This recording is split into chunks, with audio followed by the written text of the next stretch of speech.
इसका माफी गलती करे माफी माफी भाई। हाँ माफी जय श्री राम। कोई बात नहीं।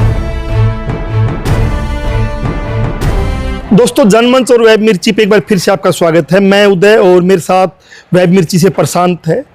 गणतंत्र दिवस आज बड़ी धूमधाम से मनाया जा रहा है। 75वां गणतंत्र दिवस है, लेकिन आप देखोगे जिस तरीके से गणतंत्र दिवस मजबूत होना चाहिए था, जनता की भागीदारी मजबूत होनी चाहिए थी, इसके विपरीत लगातार अलग अलग घटनाएं आपके सामने आ रही है। कभी किसी दुकानदार को मारा पीटा जा रहा है, जय श्री राम बुलवाया जा रहा है, कभी मेवात की घटनाएं हैं, कभी किसी अलग गाँव की घटनाएं हैं।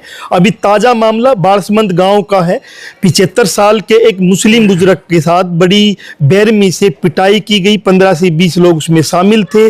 झूठे आरोप लगाए गए और उसके बाद उससे जय श्री राम बुलवाया गया। तो कहीं ना कहीं राजतंत्र से जो गणतंत्र में जो हमारा देश परिवर्तित हुआ था, वो गणतंत्र से कहीं ना कहीं धर्मतंत्र में परिवर्तित हो रहा है। जो बहुमत का धर्म है उसमें परिवर्तित होता दिख रहा है। कभी गाय के नाम पे, कभी गोबर के नाम पे, कभी दूसरे मसले पे, कौन क्या खाएगा, इन मसलों पे हम लगातार देख रहे हैं कि लोगों को एक अल्पमत के धर्म को, खासकर मुस्लिम धर्म को टारगेट किया जा रहा है, कभी ईसाई धर्म को टारगेट किया जा रहा है। तो प्रशांत से मैं जानना चाहूँगा कि फैक्ट फाइंडिंग टीम बारसमंद में गई थी, तो शुरुआत में परिचय की कौन लोग साथ गए थे और वो ग्रुप क्या था? असल में फैक्ट फाइंडिंग टीम की जरूरत भी इसलिए पड़ी हुई है क्योंकि ना जब पता लगा कि ऐसी कोई घटना हुई है और जो पीड़ित था वो हिसार के हॉस्पिटल में एडमिट था, तो मिलने गए तो पता ये लगा, आप भी गए थे साथ में, कि वो कह रहा था कि वो मोटरसाइकिल से गिर गया। तो जब मोटरसाइकिल से गिर गया, वो कंप्लेंट नहीं कर रहा है, तो फिर फैक्ट जानने के लिए फैक्ट फाइंडिंग टीम गठित की गई। कमाल है, डॉक्टर ये कह रहा था कि हाँ, मतलब जो चोट लगी है ये मोटरसाइकिल से गिरने की नहीं है, आपको किसने चोट मारी है। वो फिर भी यही कन्विंस कर रहा था डॉक्टर को कि नहीं, मैं मोटरसाइकिल से गिर गया। यानी उसमें इतना डर, इतनी दहशत थी कि वो सच्चाई बताने के लिए तैयार नहीं था। मामला गांव से पता लग गया था, कहीं और से पता लग गया था, इसलिए एक फैक्ट फाइंडिंग टीम बनाई गई हिसार के अंदर। तो उसमें अलग अलग धर्मों के लोग शामिल हुए, बाय डिफॉल्ट ही लोग तैयार हो गए थे। तो इसमें बाबा कृष्ण सिंह पाली हैं सिख धर्म से, और राजीव सरदाना जी है, पास्टर देवा थे, खुद मैं था प्रशांत, और चरणजीत जी थे, डॉक्टर प्रेम, आप भी शामिल थे उदय जी, और गोवर्धन, पास्टर गोवर्धन दास जी भी थे उसके अंदर, और पास्टर सुधाकर जी थे, पास्टर वजीर होशियार खान जी थे उसके अंदर, और डॉक्टर प्रेम खान थे उसमें, इमाम तौफीक भी शामिल थे, और अनिल गोरछी भी उसमें शामिल थे। संदीप ढींढवास भी उसमें आ गए थे। हाँ, यानी कि 15 लोगों के आसपास की वो फैक्ट फाइंडिंग टीम थी जो वहां जाके वहां के सरपंच से मिली है और वहां पुलिस के अधिकारियों से बातचीत की है जी। तो एक बार दर्शकों में हम वहां गए हैं और जो फैक्ट हमने खासकर वहां के सरपंच से जो लेने की कोशिश की गई है, तो वो सरपंच ने क्या बताया, एक बार उस पर आ जाते हैं। कि एक माहौल बनाया जाता है कि मुस्लिम को इसलिए पीट दिया कि उसने पेशाब में, गिलासी में पेशाब डाल के उनकी पानी की हौदी में डालने की कोशिश की। यही अफवाह थी, यही उसमें न्यूज में उसमें आया हुआ, वीडियो में आया हुआ है। वो वीडियो भी हम आप सबको दिखाएंगे। जी। और उसने हाँ भी भर ली। उस टाइम वो बुजुर्ग हाँ भी भरा कि मेरे से गलती हो गई। ये अक्सर हर मामले में देखते हम। सरपंच ने क्या बताया फैक्ट के तौर पे? असल में यहाँ फैक्ट फाइंडिंग टीम में एक और फैक्ट सामने आया कि वहाँ की जो सरपंच है वो मंजू देवी है, लेकिन जहाँ भी महिला सरपंच है अधिकतर जगह पे उनके प्रतिनिधि के रूप में उनके पति या परिवार के लोग शामिल होते हैं। तो वहाँ भी सरपंच प्रतिनिधि मिले, धीरू नाम है उनका, धीरू के नाम से जानते हैं, तो धीरू के नाम से जानते। तो उन्होंने ये तो जाते ही स्वीकार कर लिया था कि हाँ ये मारपीट की घटना हुई है। तो एक चीज तो फैक्ट फाइंडिंग टीम को पहले जाते ही पता लग गई कि वो मोटरसाइकिल से नहीं गिरे हैं, जो मुस्लिम थे वो, उनके साथ मारपीट ही हुई है। लेकिन उनका ये कहना था कि भाई जो झगड़े में पता लगा, क्योंकि मामला पुलिस में चला गया था, और कमाल की बात यह है कि पुलिस को मारपीट करने वालों ने बुलाया था। तो सरपंच का ये कहना, सरपंच प्रतिनिधि का ये कहना था कि भाई ये पता लगा है कि जब मारपीट हो रही थी तो जिन्होंने मारा है वो कह रहे थे कि इसके पास गिलास था जिसमें उसने पेशाब किया हुआ था, जो हमारी पानी की टंकी में डाल रहा था। सच्चाई हमें नहीं पता लगी कि पेशाब था या नहीं था। और वहीं पे उसका पीड़ित का लड़का भी बैठा था पंचायत के अंदर, हमने जब बुलाया तो उनका कहना था कि नहीं ऐसा नहीं है, वो मार पिटाई इतनी ज्यादा की, उससे बचने के लिए उनके फादर साहब ने ये बात बोल दी। लेकिन जब उनसे ये सवाल किया गया कि चलो यहाँ तक बात तो एक बार जायज है, लेकिन यदि किसी ने ऐसी कोई घटना कर भी दी तो आप पंचायत में आओगे, आप पुलिस में जाओगे, आप डायरेक्ट मारपीट कैसे करोगे? इसमें दूसरी बात यह है कि मारपीट के दौरान जब वीडियो बनाया गया और उसमें जय श्री राम के नारे लगवाए गए, तो उसमें सरपंच का साफ कहना था कि हाँ ये बिल्कुल गलत बात है। ये बिल्कुल नाजायज बात है, इसमें गलत हुआ है जी। लेकिन जैसे सरपंच ने आईओ से जो बातचीत की, तो आईओ फोन पे जो कहा कि मतलब ना गिलासी के अंदर पानी था, ये पेशाब वाली घटना तो आईओ ने साफ तौर से स्वीकार किया कि इस मामले में उसने ये कि भाई गिलास के अंदर पेशाब नहीं था। और जब उसके लड़के से हमारी बात हुई थी, पीड़ित के लड़के, तो उन्होंने कहा कि मुस्लिम धर्म के अंदर ऐसा माना जाता है कि जब पेशाब करते हैं मेल तो वो पानी से साफ करते हैं लिंग को, तो वो उस पर्पज से गिलास में पानी था। तो ये साफ हो गया था कि ये सीधी सीधी बदमाशी का, बदतमीजी का मामला था। अब आईओ का ये कहना था कि वो तो एक्शन करने के लिए तैयार था, लेकिन जो पीड़ित है जिसको चोट लगी थी उसने कहा कि नहीं जी, हमारा आपस का भाईचारा है, भाईचारा खराब ना हो, और इसलिए हमने समझौता कर लिया, हम लोग इस पर कोई कार्रवाई नहीं चाहते। नहीं, वो डरा हुआ इतना था, डर का कारण क्या इसमें है? तो देखो एक साफ सी बात, देखो मैं दो मसले देख रहा हूँ प्रशांत की। कुछ दिन पहले हिसार कैंप चौक पे एक चिकन शॉप कॉर्नर वाले एक व्यक्ति को पिटा बड़ी बुरी तरह, जय श्री राम के नारे लगवाए, हाथ मरोड़ दिया, और पुलिस उसमें भी जो पीटने वाला है वही पुलिस बुला रहा, और पुलिस कोई कार्रवाई करने की बजाय पुलिस अपने घर वापस चली जाती है, और जो पिटने वाला है वो अपने घर जाके बैठ जाता है, क्योंकि डरा हुआ, क्योंकि बाहर का प्रवासी मजदूर है, वो घर जाके बैठ जाता है। और वो जब मीडिया में वीडियो जो वायरल हुआ, जो सबूत के तौर पे काम आया भविष्य में, वो भी आरोपी ने ही, जो बजरंग दल से जुड़ा हुआ था, उसने ही वो वीडियो जारी किया था। मतलब आप ये देखो कितने एक वो बढ़ गई है बदमाशी कि पीटने वाला ही पुलिस बुलाता है, पीटने वाला ही वीडियो जारी करता है, और उसके बाद जब उसको पकड़ा गया, हमने जब एसपी से सवाल किए और एसपी से सवाल करने के बाद जब कार्रवाई हुई, उसको पकड़ा गया। तो इन दोनों मामलों में, उस मामले में भी मजदूर ने बाद में समझौता कर लिया। हमने जब बातचीत की तो उसका कहना यह था कि मुझे यहाँ काम करना है, मैं मजदूर हूँ, और भविष्य में इन गुंडे लोगों के साथ मैं टकरार नहीं कर पाऊंगा, इसलिए वो समझौता कर लेता। और बारिशमंद वाले मामले में भी क्या ऐसा नहीं लग रहा क्या कि वो उसका क्रिमिनल रिकॉर्ड है? नहीं, डेफिनेटली यार दो तरीके से मामले को देखने की जरूरत है कि जितने भी मामले होते हैं इस तरीके के, वो पुलिस की जानकारी में होते हैं, एक बात तो ये है, और उनको बुलाने वाला भी अपराधी होता है, आरोपी होता है जो चोट मारता है। असल में सरकार का और प्रशासन का आम आदमी की नज़र में बिल्कुल विश्वास खत्म हो चुका है। ये चीज़ें ये दिखाती है कि वो प्रशासन पे विश्वास ही नहीं करती हैं। उनको ये विश्वास हो गया है कि यदि इस पे हम एक्शन में आएंगे तो ये गुंडे का पुलिस कुछ भी नहीं करेगी, प्रशासन कुछ भी नहीं करेगा, और ये जो गुंडा है कल को उनको परेशान करेगा। कि यदि हम कैंप चौक वाली बात करें तो वो तो एक मजदूर टाइप का आदमी है, बाहर का प्रवासी हो सकता है, लेकिन जो ये मामला है, ये तो पुश्तैनी यहाँ पे रह रहे हैं, इनके बाप दादा यहाँ रह रहे थे, इनकी बाल समझ के अंदर जमीन है इनकी यहाँ पे। तो जो एक परिवार पिछले 50, 60, 100 साल से वहां पे रह रहा है, और उसके अंदर भी इतनी असुरक्षा की भावना है, तो ये बात मान के चलो कि उनके अंदर सरकार और प्रशासन के प्रति विश्वास खत्म हो चुका है। और ये कोई वैसे विश्वास खत्म नहीं हुआ है। हम लोगों ने भी आज तक हरियाणा में जितने भी नफरती भाषण हुए, हेट स्पीच के मामले हुए, मारपीट के मामले हुए, 10 से ज्यादा कंप्लेंट की है। एडमिनिस्ट्रेशन की कोशिश यही होती है कि मामले को कैसे तैसे करे खत्म कर दिया जाए, वरना वो उस मामले को किसी पे कार्रवाई हुई नहीं, किसी पे कार्रवाई नहीं करते, किसी पे कार्रवाई नहीं करते हैं। सही बात तो ये कि उनके अंदर क्या विश्वास खत्म हो गया है। जो लोग एक्टिविस्ट टाइप के लोग हैं, उनके अंदर भी अब सरकार को और एडमिनिस्ट्रेशन को लेकर विश्वास खत्म हो चुका है। उनकी विचारों की तो आवाज। लेकिन बारिशमंद वाले मामले में जो सरपंच का जो कहना था कि ये क्रिमिनल लड़का है, और इसके ऊपर पहले भी किसी का इसने सर फोड़ दिया था, वो जो कासड़िया परिवार से था, जो बच्चा एक ही था, और वो मंदबुद्धि हो, पागल हो गया है, इसे और ये जेल काट गया।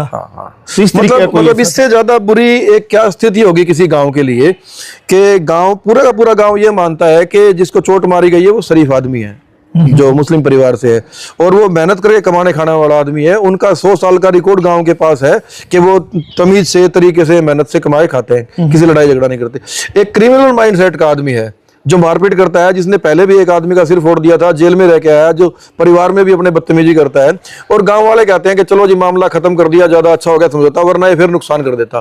तो इससे ज्यादा किसी भी समाज की या किसी भी गांव की बुरी स्थिति क्या हो सकती है कि इनडायरेक्टली एक क्रिमिनल को क्राइम करने के लिए रास्ता दिया जा रहा है, प्रोटेक्शन दी जा रही है। चाहे आप उसको अच्छाई के तौर पर देख रहे हो, लेकिन वो अच्छाई के तौर पर नहीं है। कल को वही क्रिमिनल आदमी इस सरपंच की बीवी को या सरपंच के फादर को सिर फोड़ दे, या बदतमीजी करे, या श्री राम के नारे लगवाए, तो क्या सरपंच तब भी यही बयान देगा? हम लोगों ने ये बात की थी उससे कि ये बताओ कि कल को ये घटनाएं तो बढ़ेंगी, तो वो जैसे गांव में बात करते हैं जिसको कोई ना कोई और टकर जाएगा, उस चीज पे आ गए। लेकिन यदि हम सामाजिक रूप में बात करें, यदि हम गांव की पंचायत के रूप में बात करें, या ग्राम स्वराज के रूप में, गांव समाज के रूप में बात करें, तो इससे बुरी स्थिति नहीं हो सकती। मतलब ग्राम समाज का जो ढांचा हम देखेंगे तो होना ये चाहिए कि जो गाँव में कम तादाद के रहने वाले लोग हैं, हाँ, जो कम अल्पसंख्यक छोटे जो परिवार है, चाहे वो जातीय तौर पे है, चाहे धार्मिक तौर पे है, या एक जात के अंदर भी कुंबावाई जो छोटे परिवार है उनकी प्रोटेक्शन करने का मतलब कहीं ना कहीं बड़े जो परिवार है उनकी जरूरत होती है, और सरपंच भी चला जाता है। ये ट्रेंड बन गया कि यदि जो बहुसंख्यक लोग परिवार हैं उनमें से कोई क्रिमिनल आदमी भी है, जो वेरीफाइड क्रिमिनल है, जो जेल में रहा है, जिसने सिर फोड़ दिया बता रहे हैं, जिसने वीडियो तक जारी हो गया कि उसने मारपीट की है, पूरा गांव मानता है कि उस मुस्लिम आदमी के साथ गलत हुआ है, उसके बावजूद भी जो एक्शन है वो कहीं ना कहीं क्रिमिनल की फेवर में है। ये जो है ये बहुत बुरी स्थिति है। मतलब जबकि पॉजिटिव एक चीज हम सरपंच की ये भी देख रहे थे कि जब उसने कहा, उसके मतलब जिसके मारपीट हुई उसके बेटे ने कहा कि मुझे गांव में काम नहीं मिल रहा, हाँ। तो इस तरीके से शुरुआत में बदनामी की गई कि ये पेशाब ओदी में डाल रहे थे तो वो काम नहीं मिल रहा, तो सरपंच ने और खासकर उस इलाके में किसान नेता संदीप ढीणवास है, वो वहीं उनकी अनाज मंडी में दुकान बन रही, उसने कहा कि हमारे करो काम, आप काम करो कितना भी। देखो ये वो इस मामले में पॉजिटिव हाँ, दिख रही है। नहीं, इसमें कोई दो राय नहीं है कि जो भी प्राइमा फेसिया जो प्रथम दृष्टि से इस चीज को देखेगा ना, उसमें यही लगेगा कि गांव और सरपंच बहुत अच्छा है, और नो डाउट वो एक लेवल तक अच्छा भी है। लेकिन सही बात यह है कि आप क्रिमिनल को इस तरह से बढ़ावा दे रहा है समाज भी, मतलब गांव का समाज भी और पुलिस प्रशासन भी, कि पुलिस प्रशासन जानता है कि ये क्रिमिनल है, पुलिस प्रशासन जानता है कि गिलास में पेशाब नहीं था, पुलिस प्रशासन ये भी जानता है कि उसका हाथ तोड़ दिया गया है, वो शरीफ आदमी है, उसके बावजूद भी पुलिस के पास 100 तरीके हैं यदि क्रिमिनल के अगेंस्ट एक्शन करना हो तो, लेकिन नहीं, वो फिर भी ये कहते हैं कि जिसने शिकायत वापस ले ली है तो मैं कुछ नहीं कर सकता हूं। तो अल्टीमेटली उसने पहले क्राइम किया, जब उसका थोड़ा बहुत कोई नुकसान हुआ, लेकिन वो नुकसान नहीं हुआ, उसका कहीं ना कहीं बढ़ावा मिला, उसको साहस मिला क्रिमिनल को, उसने दूसरा एक्ट कर दिया, अब वो तीसरा भी कर देगा, चौथा भी कर देगा, तो इसका मतलब पुलिस प्रशासन छोड़ता रहेगा उसको। तो ये जो स्थिति है कि सरपंच की गांव की भूमिका अच्छी है, नो डाउट कि उन्होंने उनको काम भी दे दिया है, वो सुरक्षित भी है, लेकिन आप उस आदमी के मन की स्थिति मान के देखिए कि उसके ऊपर ये झूठा आरोप लगा दिया गया कि उसने पेशाब लिया गिलास में और पानी की टंकी में डाला, झूठा है ये। दूसरी बात ये है कि उसका हाथ तोड़ दिया गया, उसको इतना बुरी तरह से मारा गया, उसका वीडियो जारी करवा दिया गया, जय श्री राम के नारे लगवाए गए, उसके मन की स्थिति क्या होगी? मन से तो टूट ही चुका ना वो आदमी। उसके लड़के का ये तक कहना था कि हम गाँव छोड़ के चले जाएंगे जब हम पहली बार मिले थे।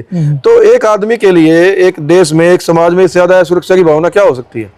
हम उसी गणतंत्र की बात करें ना कि गणतंत्र चाहे वो पूरे देश लेवल पे देखे रहे, गांव लेवल पे भी देखे, तो गांव लेवल पे भी गणतंत्र कहाँ लागू हो रहा कि एक परिवार को पीट दिया गया है और वो न गाँव में इंसाफ के लिए पंचायत कर रहा है और न वो कानून के पास जा रहा, दोनों जगह असुरक्षित महसूस कर रहा।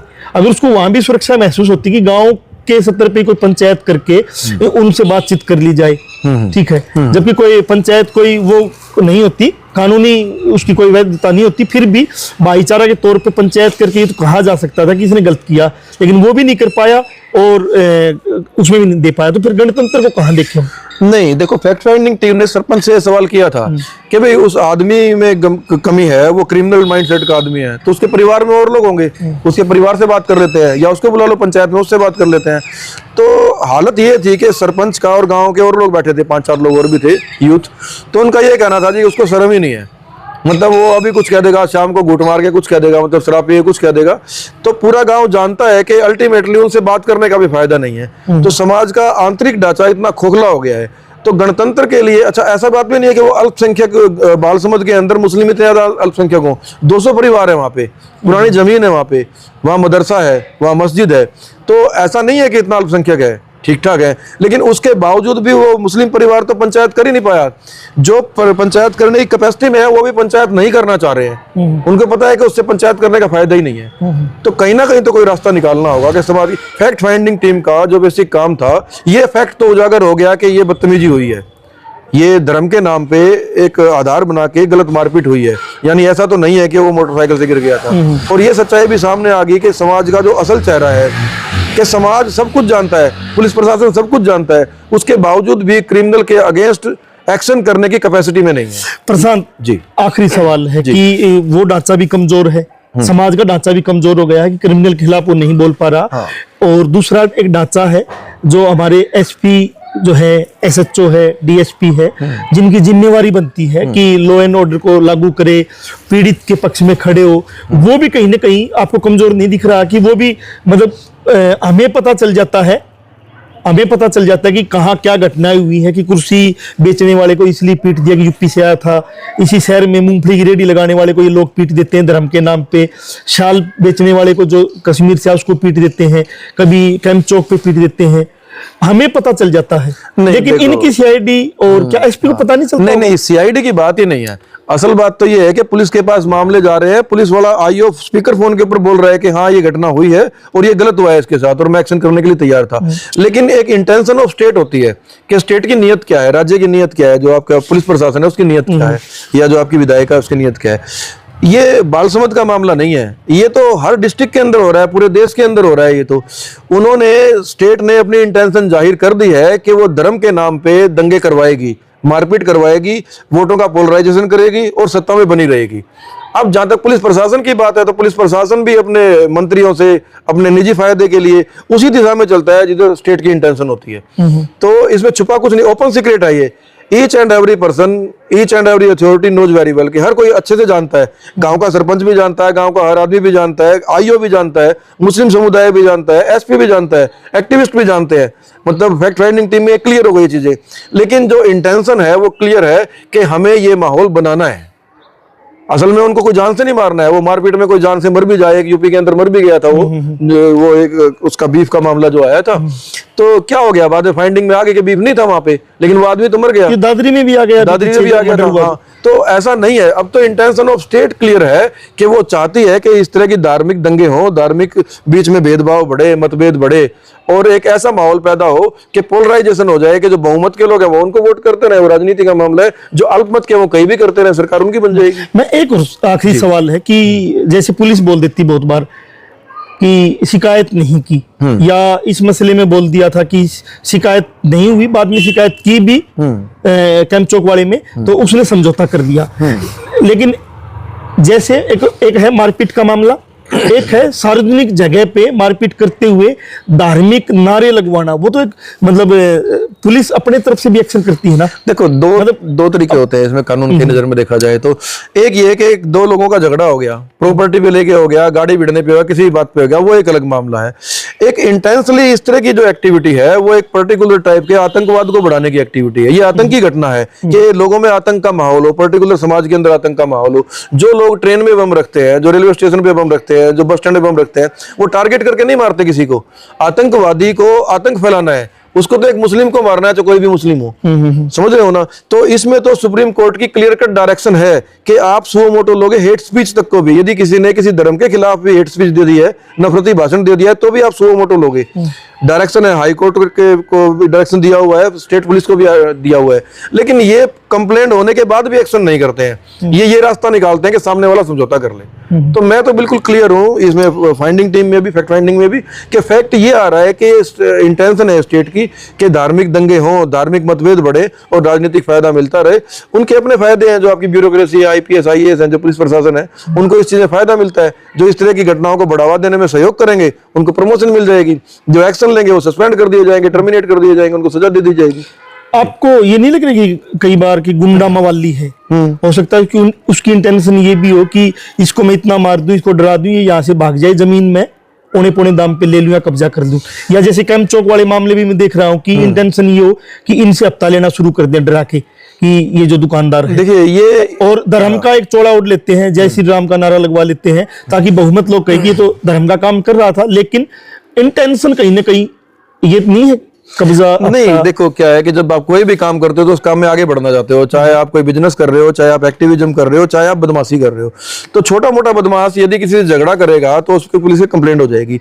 यदि बदमाश को ये बात समझ आ गई कि यदि आप किसी मुस्लिम को मारोगे तो आपके खिलाफ कार्रवाई नहीं होगी, बल्कि हो सकता है कि कभी ना कभी आप सालासर जाओगे और यही एसपी आपको फूल डाल रहा होगा, जो यूपी में देखा गया है कि आप सालासर से जा रहे हो, कहीं और से आ रहे हो, पैदल यात्रा करते कावड़ यात्रा करते आ रहे हो, तो ये माला पहनाएंगे आपको एसपीडीसी खड़े होके। तो फिर वो यही रास्ता अपनाएगा, क्योंकि अल्टीमेटली दहशत ही फैलानी ना, कि यदि आपको कोई हफ्ता कैसे देगा जब आपको दहशत हो जाएगी। तो उसने मार दिया किसी भी आदमी को, जाके थप्पड़ मार दिया, जय श्री राम के नारे लगवाए, उसके बाद पुलिस ने एक्शन नहीं किया क्योंकि वो जय श्री राम के नारे लगवा रहा है। और जब उसके बाद वो कावड़ का प्रोग्राम करेगा और फिर यही एडमिनिस्ट्रेशन उसको फूल मालाएं पहनाएगा, तो कल को जाके आराम से हफ्ता ले लेगा, क्योंकि मैसेज तो मार्केट में ये चला गया ना कि पुलिस में इसकी पैठ है भैया, कुछ बिगड़ने वाला नहीं है।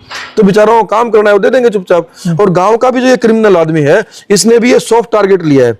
यदि ये किसी और आदमी के साथ झगड़ा करता तो इसमें पुलिस में एफआईआर होती, पक्का होती। क्योंकि पहले भी FIR हाँ, पहले भी FIR जेल में भी रह के आया, लेकिन इसने ये टारगेट लिया तो इसने अपना मैसेज भी दे दिया, और एक पर्टिकुलर टाइप के संगठन जो आपके बजरंग दल हो गए, विश्व हिंदू परिषद हो गए, वो कहीं ना कहीं इसकी फेवर में आके खड़े हो जाएंगे, क्योंकि इस आदमी ने जाने अनजाने उनका काम कर दिया। तो ये तो अल्टीमेटली अपने अगले टारगेट पे आ ही जाएगा। जो आप जमीन कब्जाने की बात करते हो सकता है कल को इसको कोई पद ही दे दे बजरंग दल या विश्व हिंदू परिषद या इस तरह के दल, हो सकता है इसको टिकट ही ले, सरपंच का चुनाव भी लड़वा दे। तो अल्टीमेटली ये एक दिशा है कि जब आप किसी भी काम में हो तो आप आगे कैसे बढ़ोगे। क्रिमिनल लोगों के लिए अब ये सॉफ्ट तरीका हो गया काम कि धर्म का एक बार चोला ओढ़ के आप जा सकते हो। तो बारसमंद में जो हुआ, इंसानियत की टीम वहां गई थी, फैक्ट फाइंडिंग किया, और उस फैक्ट फाइंडिंग में जो निकल के आया है वो प्रशांत ने बहुत अच्छे तरीके से रखा है। इसके साथ में ये भी आया है कि आपसी भाईचारा भी कहीं ना कहीं अभी बना हुआ है। सरपंच का ये भी कहना था कि हम किसी भी धर्म के जो लोग हैं, चाहे वो मुस्लिम है जो वहाँ पर्टिकुलर रहते हैं, उनके साथ ओक्का, पानी, चाय सब साथ पीते हैं, और यहाँ तक सालासर, खाटू श्याम जब वो जाते हैं सरपंच, तो साथ में मुस्लिम समाज के जो उसके दोस्त हैं वो साथ में जाते हैं, और कहीं पे भी ये चीज़ नहीं दिख रही। लेकिन क्रिमिनल जो लोग हैं, जो धर्म का चोला ओढ़ के जो एक्टिविटी करते हैं, भविष्य में अपना भविष्य तलाशते हैं, धर्म का चोला उठ के क्रिमिनल एक्टिविटीज में और राजनीति में, और जो आज स्टेट भी और जो प्रशासन भी कहीं ना कहीं उस पर चुप्पी साध लेता है और उसको प्रमोशन ही करता है। चाहे वो जब कोई धार्मिक इवेंट होता है तो उसको प्रमोशन ही करता है। वो हमने यहाँ 25 तारीख को जब ईसाई चर्च है जो उसके सामने जब हमने देखा था कि किस तरीके से प्रशासन प्रोटेक्शन ही कर रहा था रोकने की बजाय, तो ये एक माहौल बना हुआ है। और गणतंत्र दिवस पे जो आज पूरे देश में ही गणतंत्र मनाया जा रहा है, सभी लोग कह रहे हैं कि 26 जनवरी गणतंत्र दिवस की शुभकामनाएं। उन लोगों को जरूर सोचना चाहिए कि इन शुभकामनाएं किसके लिए है, और ये शुभकामनाएं क्या गणतंत्र के लिए है, और गणतंत्र के लिए है तो इस गणतंत्र में यहाँ का दलित, यहाँ का अल्पसंख्यक, यहाँ का प्रवासी मजदूर, प्रवासी दुकानदार वो सुरक्षित है या नहीं है। अगर वो सुरक्षित नहीं है तो फिर गणतंत्र का कोई सवाल नहीं बनता है, गणतंत्र की शुभकामनाएं भी नहीं बनती है। शुभकामनाएं तभी बनती है जब आपके परिवार के नज़दीक रहने वाला, अल्पमत में रहने वाला, चाहे वो धार्मिक है, जातीय है, वो सुरक्षित महसूस करे, तभी गणतंत्र कहा जाएगा। जनमंच के साथ, वेब मिर्ची के साथ आप बने हुए थे। फैक्ट फाइंडिंग टीम का जो भी एक रिजल्ट है वो हमने आपके सामने रखा है। ऐसे लोगों से सावधान ही रहना पड़ेगा, नहीं तो आने वाली नस्लें आपको भी, आपकी नस्लों को भी ये लोग टारगेट करेंगे। धन्यवाद।